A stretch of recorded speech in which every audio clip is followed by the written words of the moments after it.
Bueno, bueno, entonces hoy vamos a comenzar el libro de Apocalipsis, que lo hemos ya de alguna forma tocado en las sesiones anteriores varias veces. De hecho, siempre que nosotros nos referimos al tema profético, definitivamente tenemos que pasar al libro de Apocalipsis, pero esta vez vamos a mirarlo directamente y a ver qué Dios nos quiso hablar a través de este libro.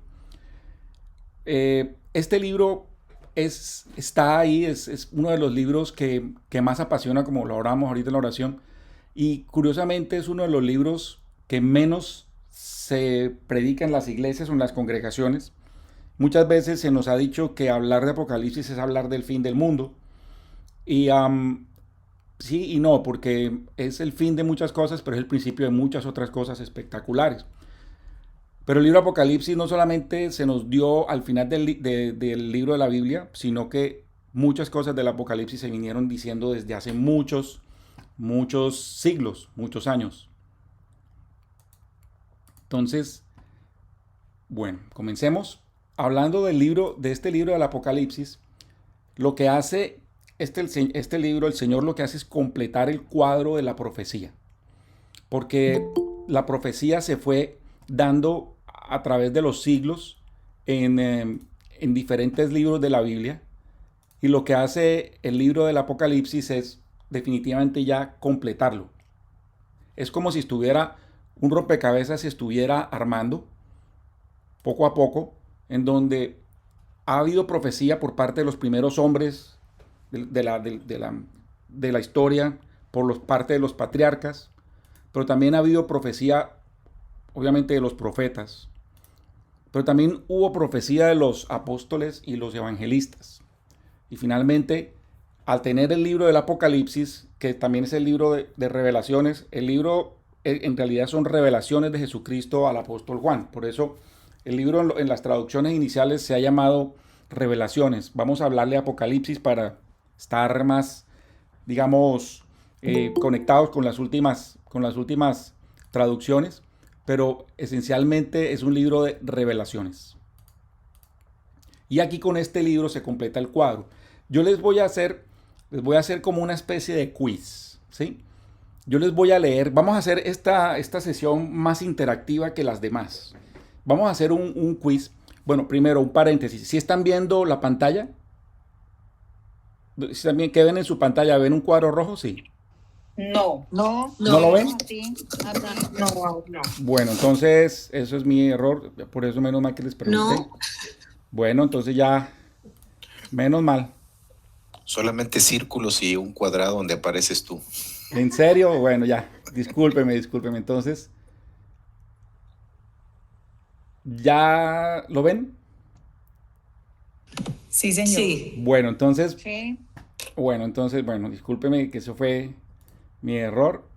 Entonces, para que ustedes vean, fue la primera presentación, la primera parte de la presentación. Lo van a ver en YouTube si Dios quiere también. Entonces, lo que les decía, el cuadro de la profecía se fue completando como piezas de rompecabezas, ¿sí? Hasta que el cuadro del libro del Apocalipsis ya completa la profecía. Yo les vamos a hacerlo más interactivo, como dije, voy a hacer como una especie de quiz. Les voy a leer un pasaje de la Biblia y ustedes me van a decir a qué se les parece o en dónde creen que está. Entonces yo les digo, acontecerá en aquel día que Jehová castigará al ejército de los cielos en lo alto y a los reyes de la tierra sobre la tierra. Y serán amontonados como se amontona a los encarcelados en mazmorra, y en prisión quedarán encerrados y serán castigados después de muchos días. La luna se avergonzará, el sol se confundirá cuando Jehová de los ejércitos reine en el monte de Sión y en Jerusalén, y delante de sus ancianos sea glorioso. ¿Quién me puede decir qué parte del libro qué creen ustedes que puede estar esta profecía?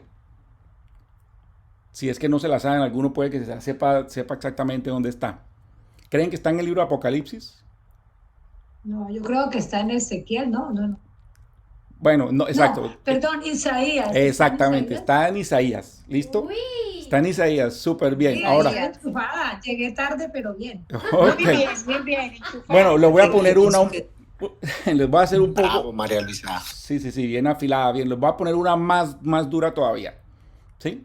Les voy a decir, he aquí el día de Jehová viene y en medio de ti serán repartidos tus despojos. porque yo reuniré a todas las naciones para combatir contra Jerusalén y la ciudad será tomada y serán saqueadas las casas y violadas las mujeres y la mitad de la ciudad en cautiverio, mas el resto del pueblo no será cortado de la ciudad. Luego dice más adelante, y se afirmarán sus pies en aquel día sobre el monte de los olivos que está enfrente de Jerusalén al oriente, y el monte de los olivos se partirá por en medio hacia el oriente y hacia el occidente. Zacarías. Ok, perfecto. Muy bien, muy bien. Entonces, ¿esto qué pasa? Aquí lo pueden coger a uno descuidado y uno puede decir, esto va definitivamente en los últimos días de Apocalipsis, ¿sí? Y en realidad lo es, pero fue escrito por los profetas desde antes, siglos antes, ¿sí? Entonces, para nosotros poder entender bien el Apocalipsis, nosotros también tenemos que leer o entender qué dijeron otros profetas acerca de estos tiempos, como los que leímos ahora, donde están Zacarías, pero también está Isaías, Sofonías, profetas como Daniel, Jeremías, Joel, Malaquías, etc. O sea que nosotros decir que hablar de los últimos tiempos es solamente hablar del Apocalipsis, y no es cierto, porque es lo que hace el Apocalipsis es, como decía, complementar la profecía, lo que le faltó a Zacarías o lo que Zacarías no veía en ese momento junto con Isaías o con Daniel, porque no lo veían, porque en ese momento no se les fue revelado. Luego, cientos de años después, se le reveló al profeta Juan. Entonces, al tener ya el Apocalipsis, tenemos todo el paquete de la profecía. Ya toda la profecía está revelada, pero no quiere decir que solamente se le reveló a Juan en el Apocalipsis. No sé si eso hasta ahí está entendido. Bueno, entonces, Sí. perfecto. Sí, Sí, está bien, Saulo. Bueno, muy bien. Entonces, yo les dejé una tareita para que se pudieran leer el primer libro del Apocalipsis, o sea, Apocalipsis 1. No sé, si no se lo leyeron, bueno, no importa, pues lo vamos a ir recorriendo durante todo esta sesión. Es un poco largo, entonces voy a pasarlo rápido. Sí, pues no lo voy a leer porque la idea era pues, que podamos nosotros ya entender un poco y luego nos vamos a ir devolviendo. ¿Ok? Entonces es el libro, el Apocalipsis 1, que va del 1, versículo 1 hasta el 20. Entonces, si es necesario, nos devolvemos más adelante. Si les llegó el mensaje el fin de semana o el viernes para que lo pudieran leer. Sí, señor. Ok, bueno, entonces yo sé que fueron bien juiciositos, o si no, entonces aquí lo vamos a ir repasando poco a poco. Sí, lo que hace el primer libro, el capítulo 1 de Apocalipsis, es una introducción. Y es lo que Jesucristo, lo que Juan vio, porque Jesucristo mismo se lo reveló. Entonces, para entender el libro del Apocalipsis, vamos a ver el contexto, vamos a ver en qué momento fue escrito, de qué se trata el libro, para qué es el libro, cosas que a veces nos han dicho y que no necesariamente es cierto. Vamos a tratar de sacarle mitos, pero también vamos a descubrir algunas cosas nuevas. Le hemos estado pidiendo al Señor eso. Este libro del Apocalipsis es un libro, como decía, de revelaciones. Fue escrito en el año 96 después de Cristo, ¿sí? Por el apóstol Juan, cuando estaba exiliado en la isla de Patmos. Él estaba encarcelado como dice la palabra aquí en este mismo libro, por causa del testimonio de Jesucristo, y lo estuvo durante el reinado del emperador Domiciano, que estuvo en el año 81 al 96 después de Cristo. En este libro, Jesucristo le dice que escribiera las cosas que vio y oyó. Por lo tanto, este libro es un libro que está revelado, es divinamente dado, o sea, bajó directamente de Jesucristo, y es su revelación, es la revelación de Cristo, y no es la revelación de Juan. No fue un sueño que tuvo Juan, una visión de Juan, sino que Cristo mismo le dice, escribe lo que ves y oíste. Este libro de Apocalipsis, podemos decir que es el libro profético más importante y más valioso de la Biblia. Hay muchos libros muy importantes y hay muchas profecías claves, como la que vimos en la segunda sesión de las 70 semanas de Daniel, que es de la profecía tal vez la más importante del Antiguo Testamento. Pero en este libro es muy importante porque aquí ya nos revela Jesús el futuro, pero arrancando desde el pasado. Entonces, a lo largo como vimos al principio del Antiguo Testamento, hay referencias regaditas sobre lo que iba a suceder en los últimos días, pero ya el Apocalipsis las ordena todas. Entonces, volviendo a Juan, nuestro amigo Juan, él es el único de los 12 apóstoles que todavía estaba con vida en este momento. Ya estaba llegando más o menos a los 100 años. ¿Sí? Este libro es el último de los libros inspirados. Ya después de aquí no vino ningún otro libro más inspirado o revelado por Dios. Hasta el siglo III, ¿sí? de nuestra era, se sugirió que era otro Juan el que había escrito esto, no que era Juan el discípulo de Jesús. Pero esta opinión no tiene credibilidad histórica. Este siglo III fue un siglo que luego lo vamos a ver en otras sesiones, si Dios quiere, fue un siglo en donde se le hizo mucho daño a las escrituras, a la palabra original. Porque aquí hubo varias personas que entraron y vinieron con teorías nuevas y la palabra original fue cambiada. O sea, este siglo fue un siglo en donde fue bastante peligroso o ha sido bastante peligroso para la palabra original del Señor. Pero gracias al Señor podemos nosotros irnos más atrás y remontarnos a qué es la verdadera doctrina de los apóstoles, porque todo pues está escrito en la Biblia. Luego vamos a mirar lo que son en otras sesiones, lo que son diferentes versiones de las Biblias, porque unas Biblias que hoy en día estamos leyendo no necesariamente son las originales como fueron escritas originalmente directamente cuando Dios se las reveló a sus profetas, a los discípulos. Pero eso es otro asunto de otro curso. Un paréntesis acá, nosotros vamos a comenzar el libro del Apocalipsis, pero la vez pasada les había dicho que vamos a hablar de las iglesias porque vamos a terminar esta parte comenzando a hablar de las iglesias, pero porque hace precisamente parte de lo que es el comienzo del libro del Apocalipsis.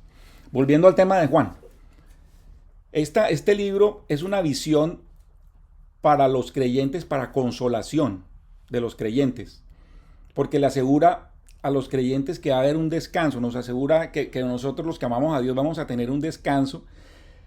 Y así como Dios nos dijo, ya lo hemos dicho en otras sesiones, Dios nos dice que nos vamos a reunir con Jesucristo en el aire, ¿sí? Y mientras estamos con Él en los lugares celestiales va a pasar lo terrible que ya está prometido también, que son los 7 años de la tribulación, como está escrito en varios lugares, y Dios nos lo dice en Marcos 13:19. Este libro del Apocalipsis tiene 12 capítulos que están dedicados a describir más de 50 detalles del periodo de la tribulación. ¿Sí? Por eso es tan importante este tema, que la tribulación se entienda. Si se suman todos los demás pasajes del Antiguo Testamento que hablaban también de esta parte, se puede ver que hay más profecías sobre este breve periodo de la historia de la humanidad de 7 años que sobre cualquier otro momento de la historia. O sea, es impresionante cómo durante solamente 7 años, ¿sí? dio para escribir tantas profecías a los profetas y también al apóstol Juan. Este libro revela cuál es el plan divino del Señor y cuál es el orden, porque el libro es ordenado. También algunas veces se nos ha dicho que es que este libro hay que entenderlo porque él se salta. Sí, no, lo que pasa es que él es simbólico, pero el libro tiene un orden secuencial que muestra en cuáles son la secuencia como van a suceder los eventos. Y el libro está en el lugar perfecto de todo el tesoro de la Biblia, que es al final. O sea, es para sellar precisamente esta obra maestra que es la palabra revelada del Señor. Entonces, el libro del Apocalipsis se centra en el tema clave que tiene que ver con el regreso del Señor Jesucristo. Y se concentra, como le dice Jesús, le dice en las cosas que deben suceder pronto, como está en Apocalipsis 1:1, el primer versículo del Apocalipsis. Entonces, lo más destacado de este libro es cuando nos dice que Jesús viene en las nubes. Ya nos está revelando en el Apocalipsis 1:7. Pero también el libro nos da todos los detalles que tienen que ver con el regreso de Jesucristo y los eventos que acompañan el regreso del Señor. Entonces, para darle a Juan las instrucciones de este libro, Jesús ya glorificado, Jesús resucitado y ya como hombre desde el cielo, se le aparece al apóstol Juan, está en el Apocalipsis 1, del 12 al 19, y le da los lineamientos generales de toda la profecía. Él le dice, este libro es tan espectacular que le dice cómo es que le está dando la profecía, y lo vamos a ver más adelante. Está en el capítulo 1, 19. Por eso el capítulo 1 es bastante importante, porque ahí es donde está todas las instrucciones del resto del libro. Esto entonces incluyó la visión del Jesús que acababa de ver, porque él vio a Jesús, sí, que está en el capítulo 1, del 12 al 16, un mensaje también para las 7 iglesias que están en los capítulos 2 y 3 del Apocalipsis, y los acontecimientos que van a venir a la tierra luego de que los creyentes son sacados de la tierra, que están en los libros del Apocalipsis 4, capítulo 4 al capítulo 22. O sea, este es un libro bastante ordenado. Vamos a seguir expulgando un poco más. Para entender el libro del Apocalipsis es también clave cómo se lee el Apocalipsis, cómo es bueno leerlo. Muchas veces la gente o nosotros hemos leído el Apocalipsis casi que cerrando los ojos. O sea, estoy siendo irónico o sarcástico. A veces nosotros leemos el Apocalipsis como diciendo o sea, leo y por fe, o sea, yo estoy leyendo pero no estoy entendiendo lo que estoy leyendo. Pero la idea no es esa. O sea, la idea es que nosotros podamos entender lo que estamos leyendo y irlo asimilando. Algo muy importante sobre este libro es que no se debe suprimir en las enseñanzas de las iglesias, porque este libro es clave para entender casi que toda la Biblia. De hecho, la palabra lo dice en Apocalipsis 22, 19. Dice, si alguno quitare de las palabras del libro esta profecía, Dios quitará su parte del libro de la vida y de la santa ciudad y de las cosas que están escritas en este libro. Es muy, muy delicado que se quite este libro de las enseñanzas bíblicas, de la enseñanza del día a día en las iglesias. Es súper importante. O que este libro se excluya y se dé por allá cada 2 o 3 años algo del Apocalipsis en unas prédicas. Es muy importante que la gente entienda, pero no para asustar a la gente, sino como lo dijimos antes, para darle ánimo a la gente, para que la gente tenga esa esperanza de que lo que viene para los creyentes, los que amamos a Jesucristo, todo es bueno, no hay nada malo. El libro del Apocalipsis narra los eventos de las visiones de Juan por medio del uso de símbolos. Muchos de estos símbolos solamente se ven en el libro del Apocalipsis y algunos símbolos no se van a explicar, pero la mayoría de la simbología se puede entender, se puede discernir, ¿sí? Pero hay algunas que no son símbolos, la mayoría son literal. O sea, este libro hay que entender que incluso los símbolos, por ejemplo, cuando se habla de trompetas, de copas, de la bestia, etcétera, representan sucesos y personas reales. No es que yo pueda llegar y podamos imaginarnos que la bestia, por ejemplo, son los medios de comunicación, o que la bestia o que la gran ramera puede ser, digamos que va a ser la ciudad de Nueva York, o que cosas así que la gente puede llegar y puede proponer una cantidad, tirar sobre la mesa una cantidad de opciones. No, el libro es muy, muy claro. Entonces si el libro no se interpreta literalmente, como lo hemos hecho cuando nosotros hemos dado estas sesiones de profecía, hemos dicho que la Biblia total tiene que entenderse, o sea, leerse y entenderse literalmente. En donde sea imposible entenderlo literalmente, uno puede mirar las figuras, digamos, las figuras literarias, pero en lo posible entenderlo literal. Si uno no lo lee de manera literal, va a ser imposible entender el verdadero significado y las bendiciones que este libro trae. Y vamos a asimilar muy poquito, muy poquito.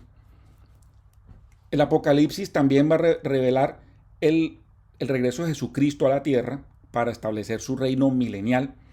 Y viene después el juicio final a todas las almas perdidas antes de llevarse a todos los creyentes al cielo por la eternidad. En ninguna obra literaria que podamos nosotros ver sobre los millones de libros escritos hay tanta claridad o explicación de lo que es la vida eterna más allá de la muerte. Entonces, este libro del Apocalipsis como lo decía, finaliza todas las profecías de los profetas hebreos y de todos los profetas, incluso hasta las enseñanzas de Jesús. Entonces, así como el libro de Génesis da el principio, lo que es los tiempos de Dios y al principio de cómo se generó todo entre la desobediencia de Satanás y la batalla entre Satanás y Dios, el Apocalipsis termina con el regreso de Jesucristo victorioso, ¿sí? Como dice el Señor, con el Apocalipsis nosotros vamos a terminar lo que es el Omega, porque nosotros desde el Alfa estamos viéndolo en el Génesis. De hecho, me voy, aquí salto hasta el final. La última frase o el último versículo del libro, Apocalipsis 22:19, dice, como lo leímos acá, si quitamos las palabras del libro de esta profecía, no podemos quitar la palabra porque Dios va a quitar su parte del libro de la vida. Lo quise poner aquí intencionalmente. El último versículo del Apocalipsis lo quise poner de primero. Bueno, no sé si hasta ahí hay alguna pregunta. Vamos a tener al final, si Dios quiere, una sesión de preguntas, pero si tiene alguna duda, podemos ir mirándolo. Bueno, entonces, este libro, como nos dan las instrucciones del primer capítulo, se divide en 3 partes. El Apocalipsis 1:19 dice, escribe las cosas que has visto, y las que son, y las que han de ser después de estas. Son 3 bloques. Entonces, el primer bloque es las cosas que has visto. O sea, cuando has visto está hablando del pasado. O sea, Jesucristo le dice a Juan, ven Juan, mira esto, ya eso pasó. Le dice, escribe estas cosas. Entonces ya las escribe. ¿Y qué fue lo que vio? Vio a Cristo en medio de los candeleros, ¿sí? Que está en Apocalipsis 1. Yo creo que aquí me voy a devolver un momentico y lo voy a leer porque me parece que es clave poder. Dice Apocalipsis 1:1, la revelación de Jesucristo que Dios le dio para manifestar a sus siervos las cosas que deben suceder pronto y la declaró enviándola por medio de su ángel a su siervo Juan. Entonces, bueno, más adelante dice, acá, las cosas que has visto, dice aquí, el misterio de las 7 estrellas que has visto en mi diestra y aquí en el Apocalipsis 1:20. Que has visto y de los 7 candeleros de oro, las 7 estrellas son los ángeles de las 7 iglesias y los 7 candeleros que has visto son las 7 iglesias. Entonces esa es como Jesús le dice, escribe lo que has visto. Ahora luego viene las cosas que son, que es la segunda parte. Las cosas que son es lo que hay en la actualidad. Entonces Jesucristo le revela a Juan que escriba lo que está pasando con 7 iglesias específicas de esa zona. Entonces, la segunda parte, que las cosas que son las 7 iglesias. Vamos a ir más adelante a hablar de este tema. Por eso lo dejo acá. Y el tercer bloque es las que han de ser después de estas, que son cosas futuras. Entonces, en estas cosas futuras, ahí le está describiendo 5 cosas, que son. El rapto lo vamos a mencionar ahora. ¿Por qué hablamos del rapto? Aunque el libro no habla específicamente de rapto, pero es muy diciente en una parte y lo vamos a ver ahora. Habla del rapto y los cielos, que están en los libros 4 y 5, que está la tribulación, que van desde el capítulo 6 hasta el capítulo 18. Luego la manifestación gloriosa de Jesucristo, que es en el capítulo 19, que en la manifestación gloriosa ahí sí es la segunda venida de Cristo, que es la manifestación gloriosa. Luego habla de que Satanás es encadenado, también del reino milenial y el juicio final, que es en el capítulo 20 del libro. Y luego habla del orden eterno y del cielo, que son los capítulos 21 al 22. Entonces, repasamos. Las cosas que has visto están en el capítulo 1. Las cosas que son están en el capítulo 2 y 3. Y las cosas que han de ser después de estas están en los capítulos del 4 al 22. Si no hay algo claro, me avisan. Entonces vámonos a las cosas que has visto. ¿Qué le dice Cristo? Aquí dentro de esto yo quiero hacerles una pregunta. Aquí quiero destacar algunas frases que me van a servir para desarrollar más adelante parte del tema. Y aquí pues ustedes me pueden comentar de este Jesús que habla acá en Apocalipsis 1. O sea, ¿qué opinan de este Jesús? ¿O qué opinan de Jesús acá en esta parte de la Biblia?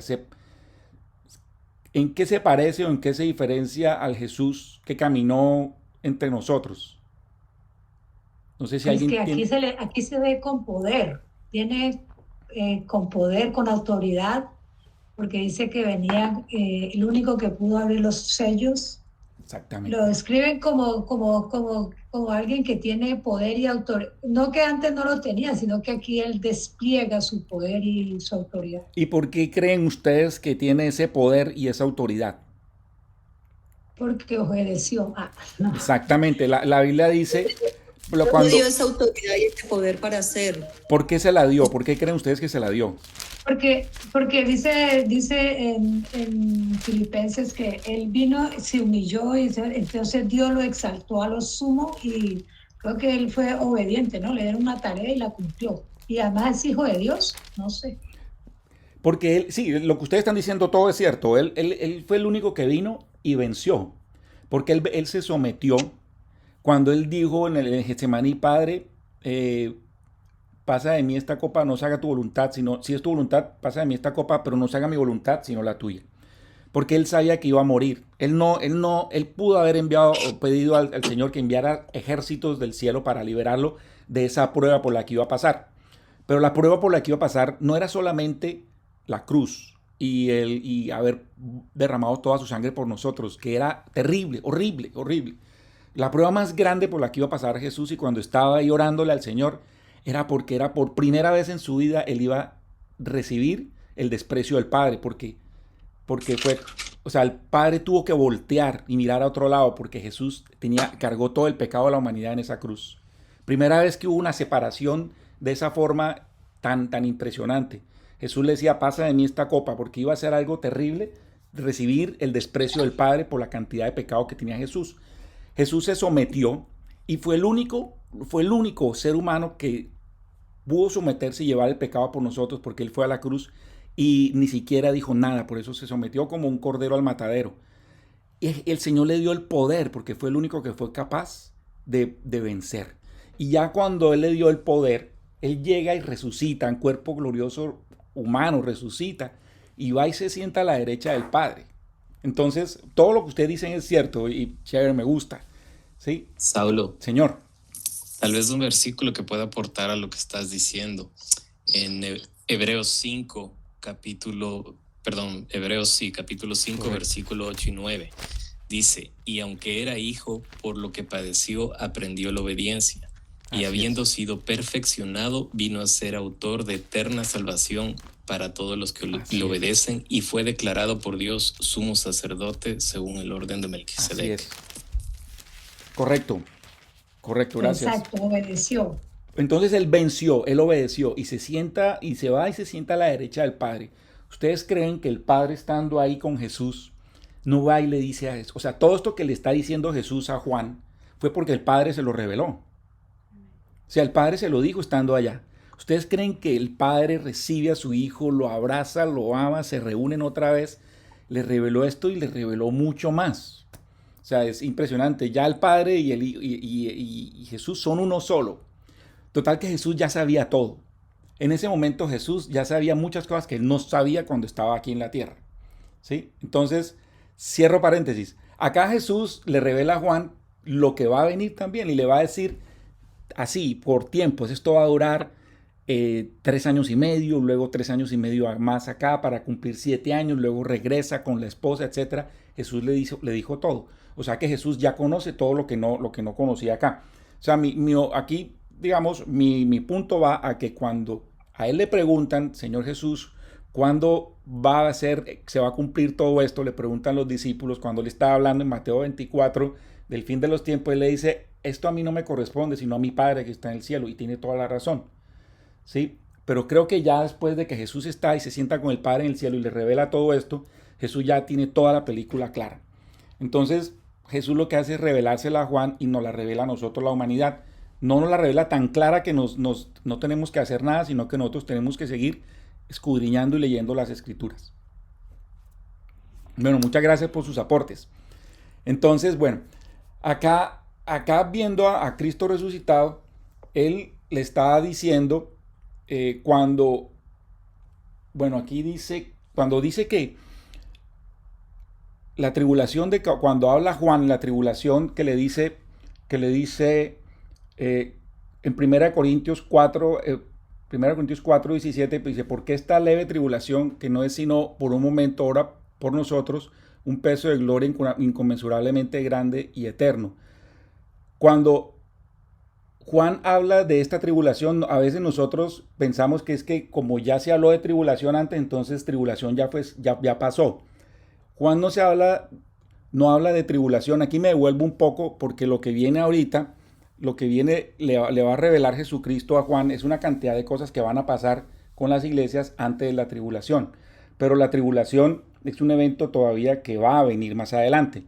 Cuando los apóstoles hablaban de cuando decían de esta leve tribulación y la tribulación se ha mencionado, no es de esta tribulación, sino que son las pruebas que los cristianos pasamos por el simple hecho de ser cristianos. No sé, muchas veces, no sé aquí, pero por lo menos a mí me ha sucedido que por profesar mi fe, en algunos momentos de la vida he tenido tribulación. O sea, he tenido bien sea pruebas, rechazos, o las cosas no son distintas, las personas con las que yo me veía ya no, los amigos se fueron, etcétera. A veces, una vez me echaron del trabajo, ¿sí? Entonces, podría decir que nosotros desde que aceptamos a Jesucristo vamos a pasar por pruebas, ¿sí? Que son como mini tribulaciones, sin que sea nada comparable con la tribulación de la que habla el Señor. Entonces, cuando Jesús recibe cuando la profecía del Padre y se la da a Juan, es un regalo, es una bendición que nosotros vamos a tener y que la cual nosotros también tenemos que entender que es lo que estamos leyendo. Porque somos bienaventurados. Dice, el bienaventurado el que lee y los que oyen las palabras de esta profecía y guardan las cosas que en ellas están escritas, porque el tiempo está cerca.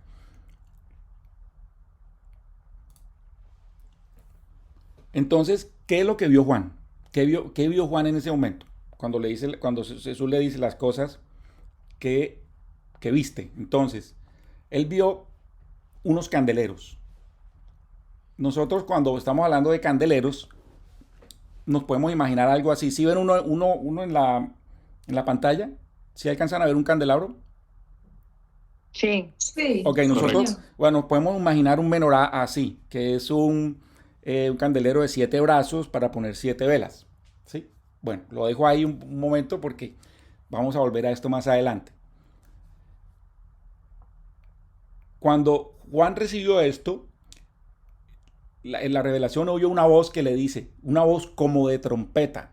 Y entonces cuando se volteó, vio 7 candeleros de oro y de pie entre ellos a uno semejante al Hijo del Hombre, que sostenía en su mano derecha 7 estrellas. Le dijeron que las 7 estrellas eran los ángeles o ministros mensajeros de las 7 iglesias, le dice Jesús, y los 7 candeleros representan las 7 iglesias. Entonces, volviendo a nuestro candelero, uno puede pensar que un candelero es así, pero resulta que las lámparas israelitas son así como las que están en la pantalla. Son unas lamparitas de cerámica que tienen por dentro una mechita y tienen un aceite. ¿Sí? ¿Por qué se los digo? Porque, bueno, la palabra candelero es una traducción de la palabra candelabro, y un candelabro, como el que está en la foto al lado izquierdo, es una luz que se consume. La luz se va consumiendo, las velas se van apagando. ¿Sí? Pero un candelero es un soporte para una lamparita. El candelero, entonces, es un soporte para lamparitas como esta. Las lámparas de Israel de esa época, y todavía hoy en día las tienen, son así como estas. Ellas, o sea, cuando vimos la parábola de las vírgenes, ellas andaban con estas lamparitas, que son de cerámica y son como una tacita, pero tiene un agarradero y tienen una salidita por donde está la mecha que está pegada, que está consumiendo el aceite. Entonces, esto tipifica el aceite del Espíritu Santo. Por lo tanto, Cristo, cuando ve a las iglesias, no las ve como la luz, Las iglesias no son la luz, las iglesias son el soporte de la luz, haciendo una analogía con estas lamparitas. Entonces, yo diría que un candelero es como el que está en la foto a mano derecha. Sí, que es el mismo candelero o la menorá, que tiene sus 7 brazos, pero arriba, en cada uno de sus brazos, está la punta está sosteniendo 7 lámparas como estas, que son estas lámparas, no son velas, son lámparas que se alimentan de un aceite. ¿Esto qué nos quiere decir? Que la iglesia, nosotros, o sea, que Jesucristo nos sostiene a nosotros y nosotros no somos los que damos la luz, sino el Espíritu Santo, ¿sí? Que es el que da la luz. Entonces Cristo ve a las iglesias no como la luz, sino como el soporte de esa luz. Cuando habla de candeleros y cuando habla de estrellas, ¿esto para qué se usa? Esto no se usa a plena luz del día. Esto se usa en la noche. Quiere decir que se está viviendo en la noche de esta era. El tema de la era de los tiempos es algo que vamos a mirar más. Las eras de los tiempos es algo que el Señor ha hablado en la Biblia y lo vamos a mirar en otra sesión. Entonces, es decir, que cuando se esté acabando esta era, o sea, cuando ya esté llegando de su noche, ¿sí? Va a comenzar una nueva era, una nueva época, ¿sí? ¿Qué es lo que dice el Apocalipsis? El Apocalipsis es el final de una era y va a comenzar una nueva época. No quiero que se conecte aquí con el tema de la nueva era, que eso es por allá todo esotérico.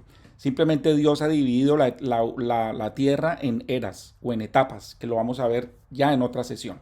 Entonces quiere decir que Él está llegando al final de esta era. Bueno, entonces aquí ya entramos a las 7 iglesias. ¿Por qué? Porque pues las 7 iglesias es las cosas que son.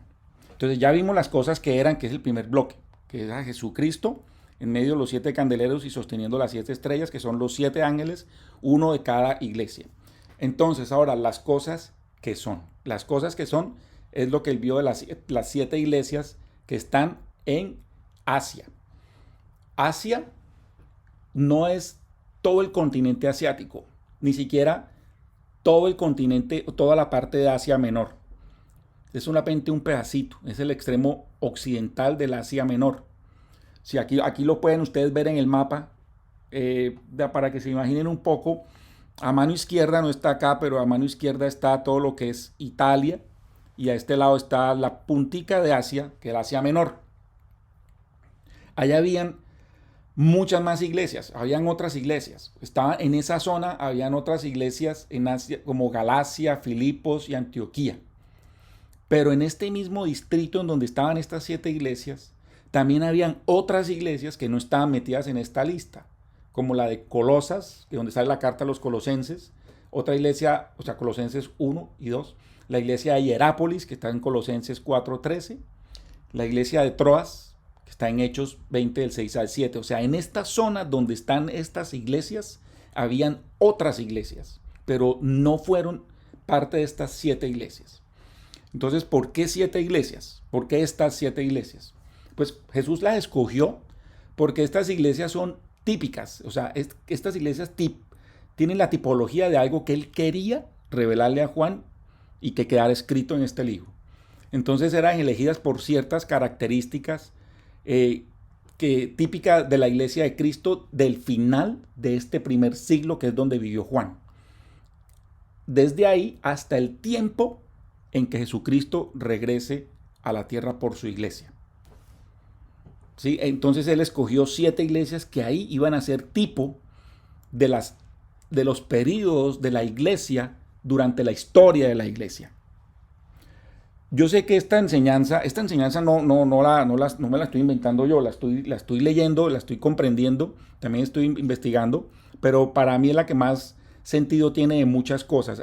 ¿Quién no ha leído las 7 iglesias de Apocalipsis y nos fascina ver cómo todos queremos ser como la iglesia de Filadelfia? Todos, ¿sí?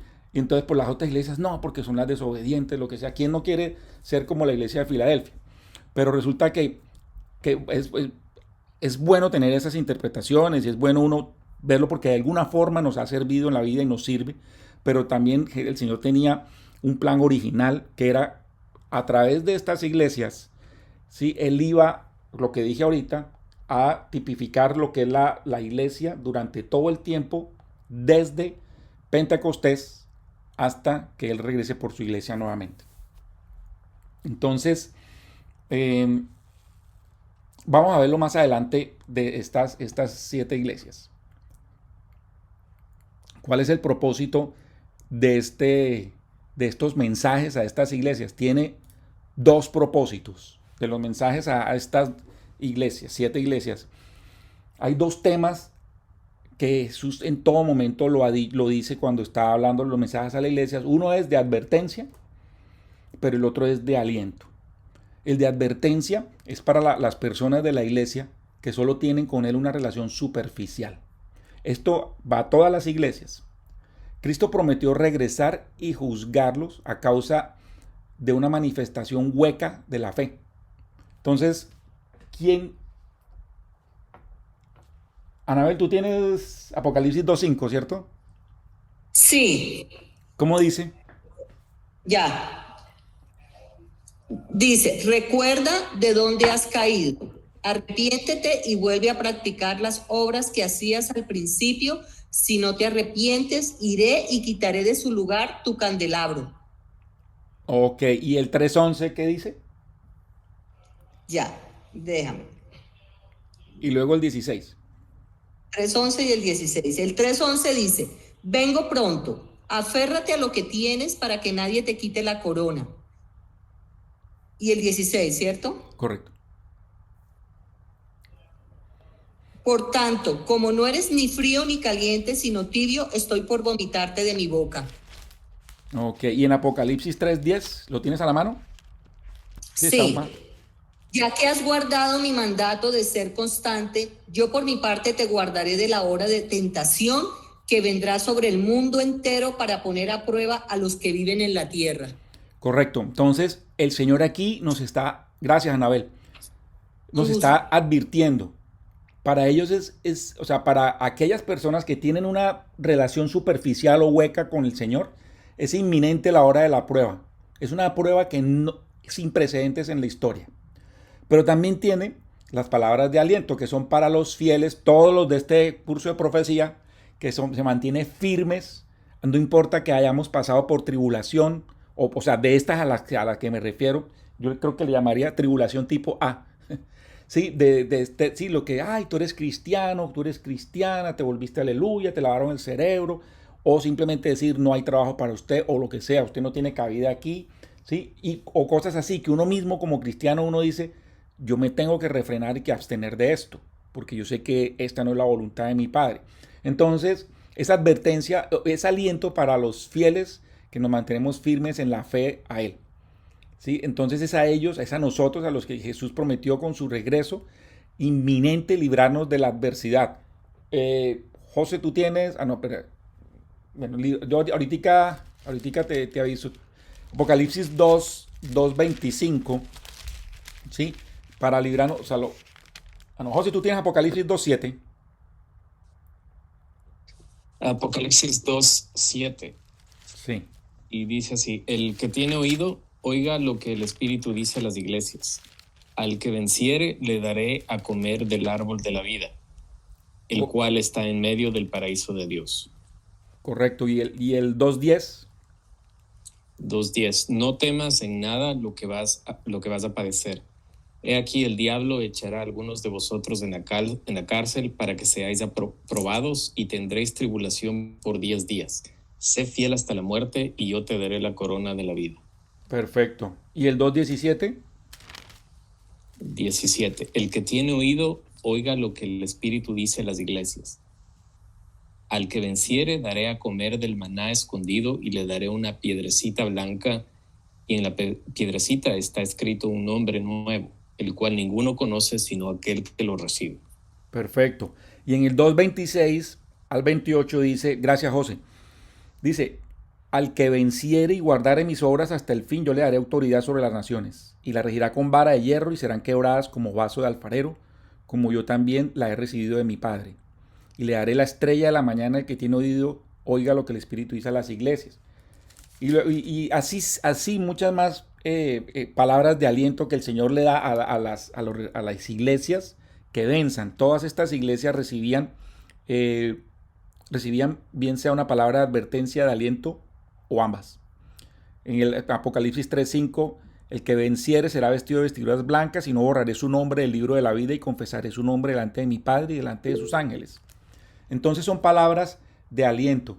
Luego, los capítulos 2 y 3, en lo que estamos viendo ahora, advierten a las iglesias sobre la necesidad de hacer ajustes, cambios en sus vidas, ¿sí? Para evitar esto que lo que va a venir sobre el planeta y que se describe a partir del capítulo 4. Bueno, gracias a José y a Anabel. Nuevamente. Entonces, hablando del mensaje de las siete iglesias, estos mensajes aparecen entre dos visiones, que es la visión de Cristo, que es la que ya oímos, pero también pero la otra visión, o sea, la visión de Cristo, digamos, del lado izquierdo, o sea, al comienzo, y la visión de los 24 ancianos alrededor del trono, que está en el capítulo 4, o sea, hay dos visiones. Hablando de este capítulo 4, como el capítulo 4 es una visión de la iglesia glorificada con el Señor, ¿sí? Esto está conectado con 1 Tesalonicenses 4, del 13 al 17. Entonces, la segunda parte del libro, o sea, de lo que estamos hablando acá, que son las cosas que son, o sea, el bloque que vimos hace un rato, las cosas que son los capítulos 2 y 3, es una descripción, un bosquejo profético de la historia espiritual de la iglesia desde el tiempo en que Juan escribió los libros desde el año 96 hasta que se elimine, como lo vimos acá.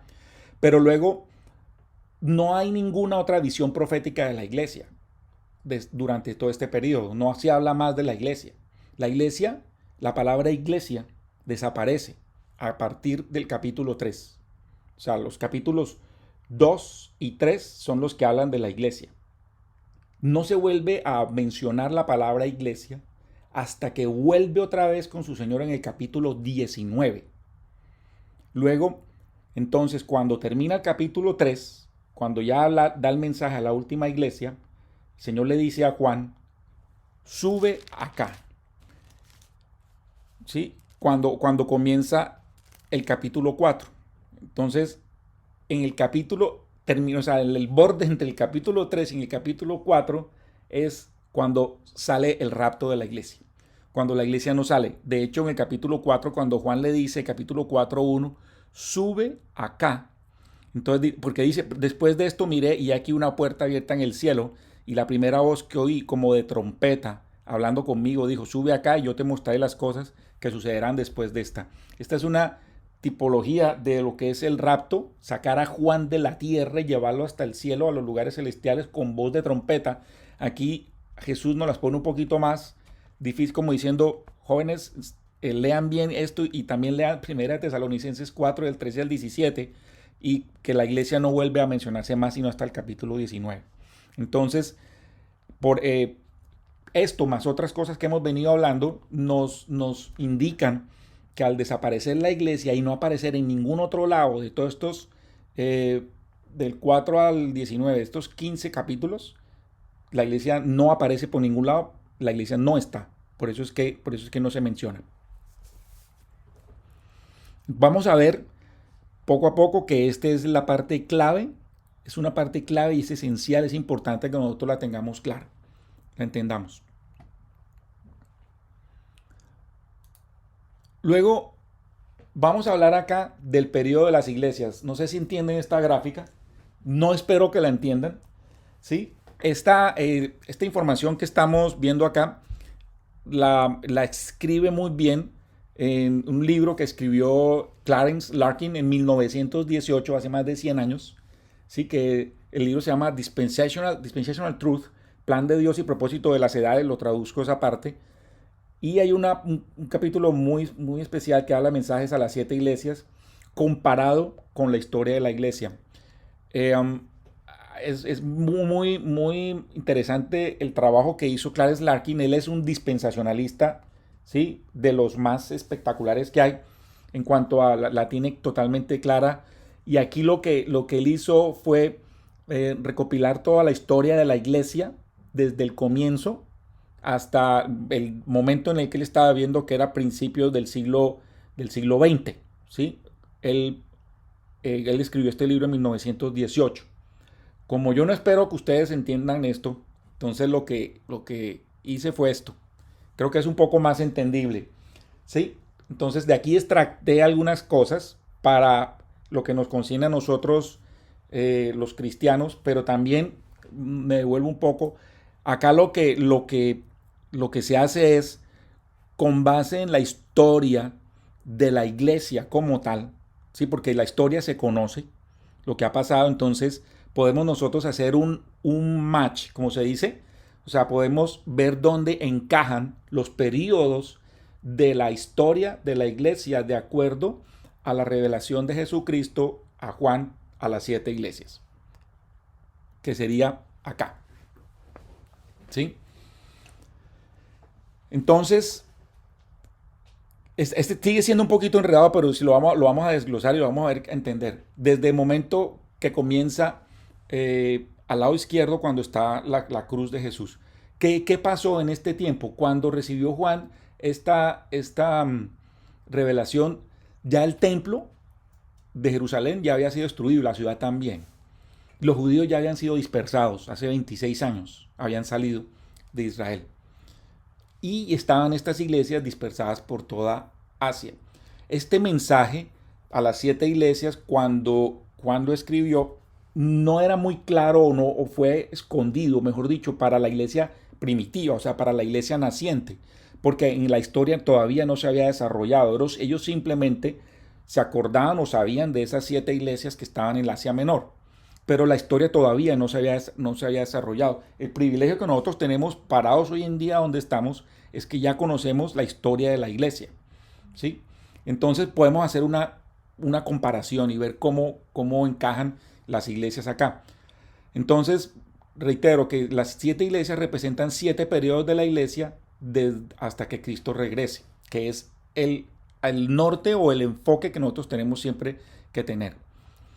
Entonces, antes de comenzar a mirar la gráfica, estas 7 iglesias, si bien describen a la iglesia durante 7 periodos de la historia de la humanidad de la iglesia, pues, entonces también tenemos que tener en cuenta 2 cosas. Primero, que eran las condiciones de las iglesias de ese momento cuando Juan escribió. O sea, cuando Juan recibió la revelación de Jesucristo, esas 7 iglesias tenían esas peculiaridades.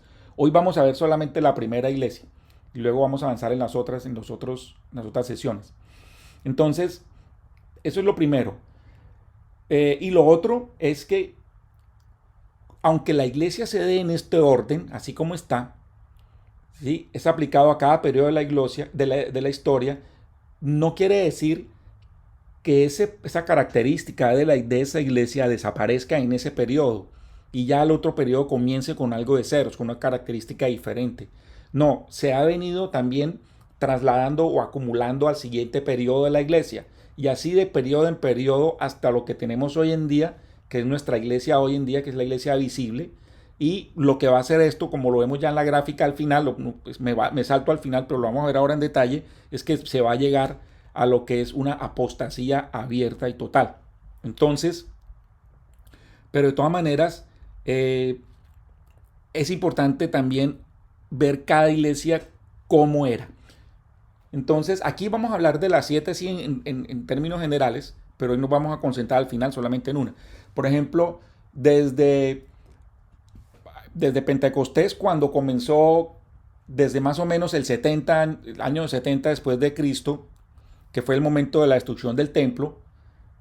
Bueno, Pentecostés nació en Hechos 2, del 1 al 4. Luego, en Apocalipsis 2, del 1 al 7, nos habla de la iglesia de Éfeso, que es la iglesia que se llamaría la iglesia descarriada, que más o menos va entre el año 70 y el año 170 después de Cristo.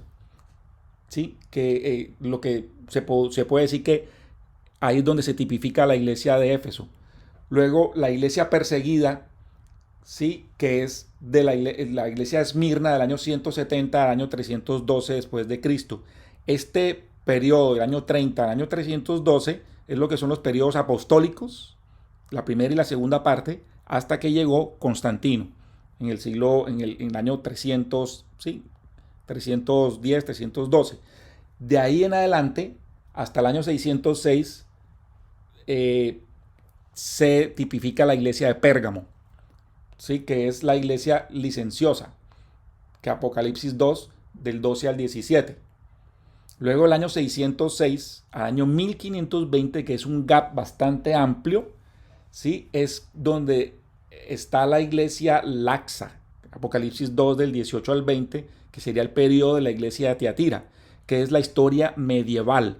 Es un periodo que se le llama la Dark Ages o la edad oscura de la humanidad, ¿sí? En donde aquí varias cosas pasaron. Ustedes van a tener esto, lo pueden ver, o yo les puedo mandar la foto de la foto anterior del libro original de Clarence Larkin, pero acá podemos ver, y todo eso está en la historia, que es cuando hubo el crecimiento, la influencia y el decline del papado, o sea, del papa, ¿sí? Pues también pasaron las cruzadas, pasaron la Inquisición, fue un periodo terrible para la historia de la humanidad, ¿sí? Y ahí es donde coincide o se cataloga la iglesia de Tiatira, la historia medieval.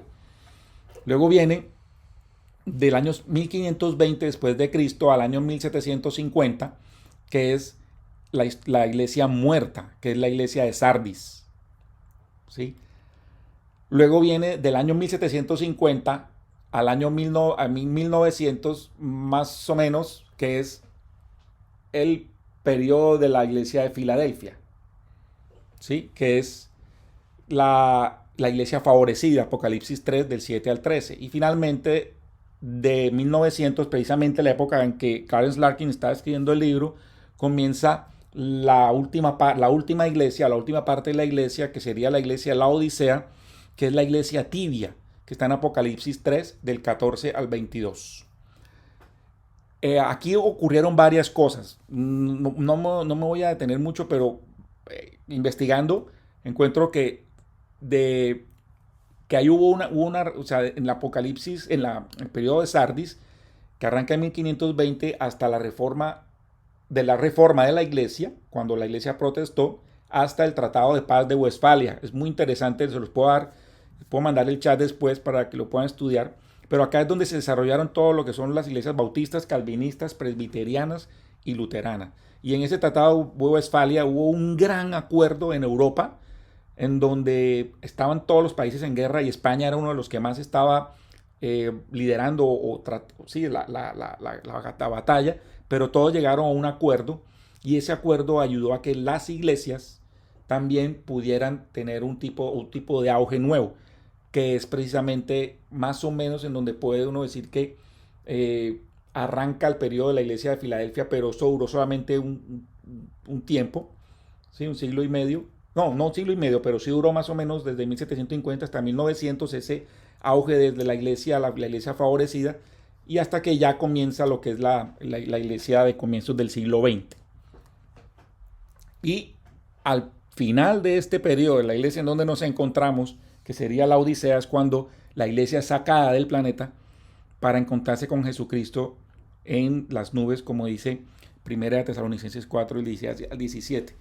Y después de ahí, de que la iglesia salga, entonces el planeta entra a una apostasía completa, que es religiones haciendo de las suyas. Entonces, vamos avanzando un poquito más para solamente dar la primera iglesia ahora, porque no vamos a tener más tiempo, es la iglesia de Éfeso. La iglesia de Éfeso tiene dos frases muy famosas, muy importantes, donde dice, pero tengo contra ti que has dejado tu primer amor, Apocalipsis 2:4, y también dice, pero tienes esto que aborrece las obras de los nicolaitas, las cuales yo también aborrezco, que es Apocalipsis 2:17. Antes de eso, Éfeso dice, lo voy a leer aquí porque es importante que lo entendamos, ya vamos a terminar, nos quedan 2-3 slides. Escribe al ángel de la iglesia de Éfeso, el que tiene las 7 estrellas en su diestra, el que anda en medio de los 7 candeleros de oro, dice esto: yo conozco tus obras y tu arduo trabajo y paciencia, y que no puedes soportar a los malos, y has probado a los que se dicen ser apóstoles y no lo son, y los has hallado mentirosos, y has sufrido y has tenido paciencia, y has trabajado arduamente por amor de mi nombre y no has desmayado. Pero tengo contra ti que has dejado tu primer amor. Recuerda, por tanto, de dónde has caído, y arrepiéntete y haz las primeras obras. Pues si no, vendré pronto a ti y quitaré tu candelero de su lugar, si no te hubieses arrepentido. Pero tienes esto, que aborreces las obras de los nicolaítas, las cuales yo también aborrezco. El que tiene oído oiga lo que el Espíritu dice a las iglesias. Al que venciere, le daré a comer del árbol de la vida, el cual está en medio del paraíso de Dios. Entonces miremos esta iglesia. Entonces aquí en todas las iglesias voy a siempre a sacar como sumario, como resumen. Entonces la denuncia que hace Cristo contra la iglesia de Éfeso, es que ha dejado su primer amor. Éfeso significa soltarse, relajarse. Entonces Éfeso se había convertido en una iglesia descarriada, pero la palabra descarriada es que se sale del carril, o sea, a veces se usa la palabra descarriada como para ser un poco ofensivo, pero es decir eso, que se salió del carril, se soltó. Esta iglesia tiene cosas muy, muy, muy especiales. Esta es la única de las 7 iglesias que aparece en una de las epístolas de Pablo, en la que es la carta a los Efesios. Pablo fundó la iglesia de Éfeso entre los años 52 y 55 mientras estuvo en su tercer viaje misionero. Y también les escribió esta epístola, la de los Efesios, en el año 61 desde su prisión en Roma. ¿Qué tenía Éfeso de importante? Era una de las ciudades más avivadas en el cristianismo en Asia en esta época. Pero también era una de las ciudades más paganas. Y allí se adoraba a la diosa Diana de los Efesios, que es la misma diosa Artemisa. Esto lo van a ver bastante en la carta a los Efesios y también en Hechos. Entonces, bueno, también otra cosa que tenía esta iglesia es que fue pastoreada por el mismo Juan durante muchos años. Esta iglesia era súper avivada, desde allí se predicaba el evangelio a todos lados, pero con el tiempo esta iglesia se fue apagando.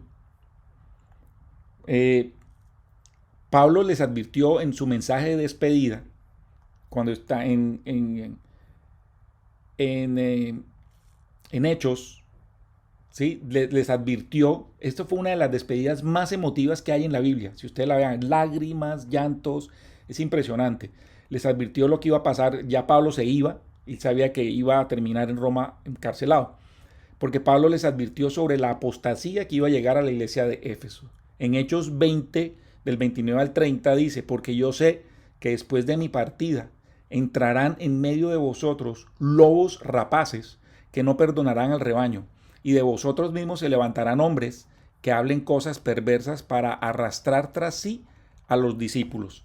Entonces, cuando el elogio que hace aquí el Señor, que dice: aborreces la obra de los nicolaítas, que yo también odio, pues resulta que los nicolaítas no eran una secta.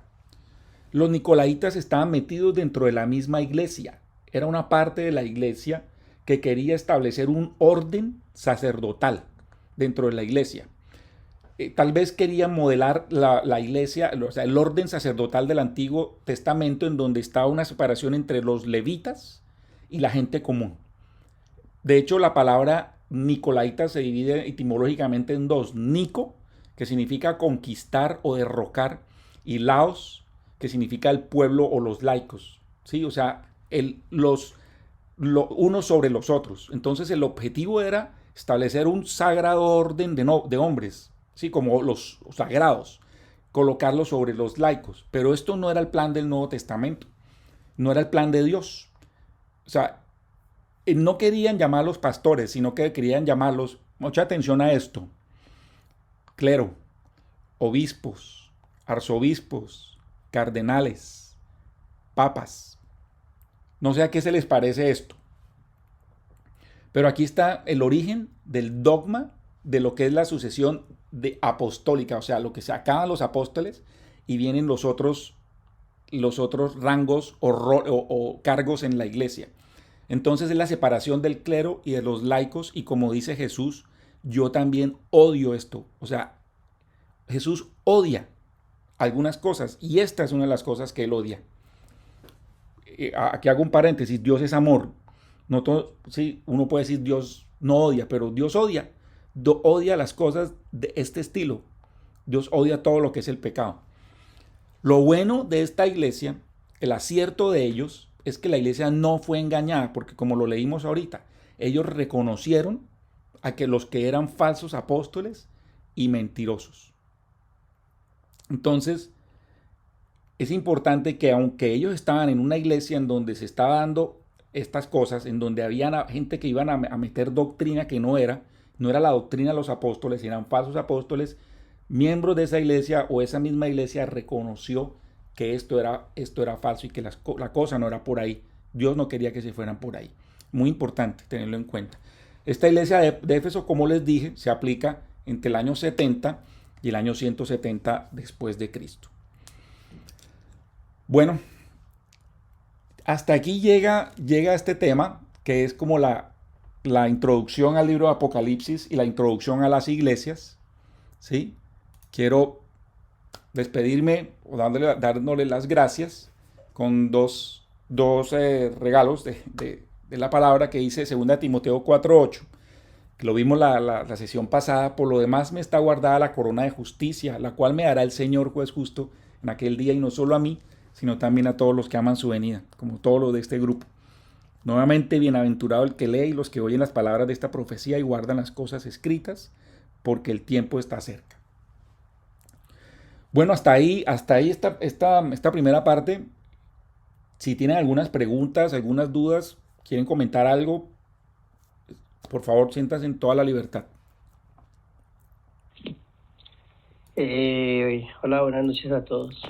Hola, Freddy. Yo tenía una, bueno, pues hace rato cuando estábamos, en lo que no quise interrumpir, por eso mandé un mensaje. No lo vi. Y para mí es curioso en el capítulo número 2 del Apocalipsis, donde dice, donde está hablando a la iglesia de Éfeso, perdón, en el Apocalipsis 2. Donde dice en el versículo número 7, el que tiene oído que oiga, y el Espíritu que dice a las iglesias que el que venciere daré de comer el árbol de la vida, el cual está en medio del paraíso de Dios. Curiosamente, pues, este es el mismo árbol donde empezó todo el pecado de Adán y Eva. Entonces me hace pensar que este mismo árbol fue el que causó el comienzo de un pecado y una destrucción, y ahora va a ser utilizado como premio. Es curioso. Interesante, sí. Eso para mí. Súper, gracias, Freddy, chévere. Hola, buenas noches, soy Cintia. Hola, Cintia, ¿cómo estás? Bien. Bueno, quedé un poquito confundida respecto al comentario que hizo el anterior hermano, respecto a lo que se hablaba del árbol de la vida, ahora de que al que venciere le daré a comer. En el árbol, en el paraíso, había dos árboles, ¿no? El árbol del conocimiento del bien y el mal y de la vida, y el que causó la caída fue el árbol del conocimiento del bien y el mal. Correcto. No el vida, ¿no? Porque el árbol de la vida, según lo que estoy estudiando, era el árbol que ellos comían el fruto para mantenerse vivos para siempre, digamos así, ¿no? Entonces, por eso es que cuando Dios dice, hay que sacarlos, no vaya a ser que alargue su mano y coman también del árbol de la vida, ¿no? Ahora que están con pecado. Entonces, yo quería entender eso. El árbol de la vida que se está hablando en el versículo de Apocalipsis es el árbol de la vida, no el conocimiento del bien y el mal, ¿no? Correcto. Yo lo que creo que Freddy se refiere es que va al principio, al origen, donde estaban los dos árboles. Sí, pero cuando Freddy, o sea, lo que dice Cintia es cierto, o sea, el árbol de la vida era el otro árbol, no el árbol que comieron ellos, porque ellos comieron del árbol del conocimiento del bien y del mal, y el árbol de la vida, pues básicamente es Jesús, ¿sí? Que es el entonces yo me imagino que Freddy se refiere al origen. No sé, Freddy, si eso es lo que tú querías comentar.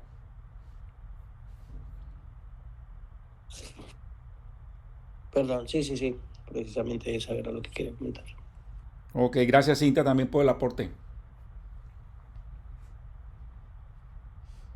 No sé si tengan otra pregunta, dudas. ¿Quién iba a hablar? Perdón, te interrumpí. No, pues para mí está bien, como es la primera vez que puedo asistir, estaba como tomando nota y mirando la dinámica, pero creo que pues para mí no hay ninguna pregunta, Saulo, por el momento. Ok, gracias María Luisa.